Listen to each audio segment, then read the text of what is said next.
nga ba ang mga benepisyo po ng bawang o ng garlic? Panoorin mo ang video na to, tapusin mo at huwag mong kalimutang i-share mga idol para po makatulong. Alam niyo po ba ang garlic mataas po yan sa anti-inflammatory, sa mga pamamaga.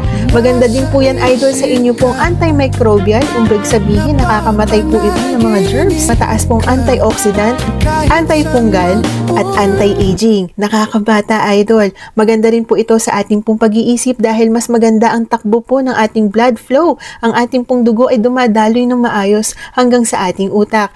Nakakapagpababa po ito ng blood pressure, nakakapagpababa ng blood sugar sa ating katawan, lalong-lalo na kung ikaw ay may diabetes. Nakakaganda rin po ito idol sa ating pong cholesterol, nakakapagpababa ng ating cholesterol. Marami pong property at maganda rin po ito sa mga kababaihan dahil po ang mga kababaihan, kaya yan po ay nakaka-experience po ng mga menopause o ito po ay nakaka-experience ng mga may pagka-moody. Lalong-lalo na, ang bawang po ay nakakatulong din po kay Manoy at kay Pechay dahil mas pagbigay po ito ng spice sa inyo pong pagtatalik. Pagbebempang po ni Manoy at ni Pechay. Kaya din po nitong protektahan ang inyo pong liver, lalong-lalo na kung ikaw po ay nababalutan ng mga taba-taba dyan sa inyong liver, ikaw po idol ay hindi nag-exercise, kailangan mo po idol na linisin ang inyo pong katawan. Sa isang puso po ng garlic po, pwede po kayong kumuha dyan ng 1 piraso o 2 piraso, po pwede nyo pong kainin ng raw o po pwede nyo pong kainin ng hilaw.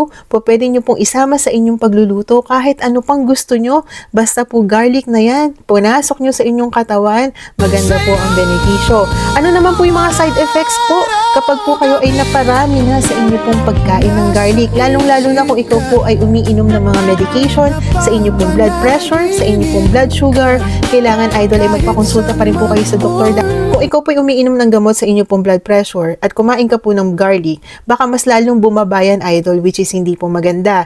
Magkakaroon ka po ng hypotension. Kapag naman po ang inyong hyperglycemia, kapag ka mataas ang inyong blood sugar, kung minom po kayo ng anti-glycemic medication, mga medication po sa inyo pong diabetes, kapag po kayo ay kumain ng garlic, baka mas lalong bumaba ang inyong pong blood sugar at maging hypoglycemic po kayo. Kailangan idol, adjust lang.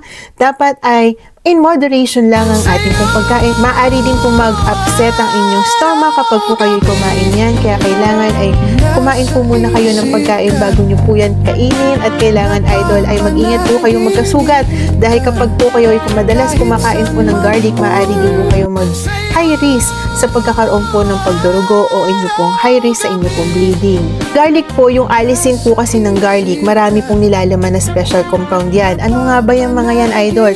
Sa isa pong garlic idol, meron pong alisin. Yung alisin po na yan idol ay napaka superpower at superfood dahil ito po ay may nilalaman pong anti-cancer at napakaganda po sa ating pong health system dahil ito po idol ay nakakapagpaluwag ng mga ugat-ugat sa ating pong katawan, lalong-lalo na sa pagdaloy po ng ating dugo. Napakaganda din ito idol para mas makakapag-prevent ka po na magkaroon po ng mga infection, ng mga dumi-dumi, ng mga germs. Kaya lang idol, kapag ka ikaw ay kumain ng garlic at ang ng bawang, ay siguradong ang inyo pong hininga ay kakaiba din. Kaya idol ay ingat po kayo palagi at isama niyo po ang garlic sa inyo pong pagluluto. Kung po yung kainin ng hilaw, po pwede mo po yung idol na lutuin. Po pwede po ninyo itong babad sa kahit saan po ninyong gusto. Po pwede naman din po idol ihalo nyo na lang po sa inyong ulam. Yun lamang po idol. Please don't forget to like, share, and follow me for more videos.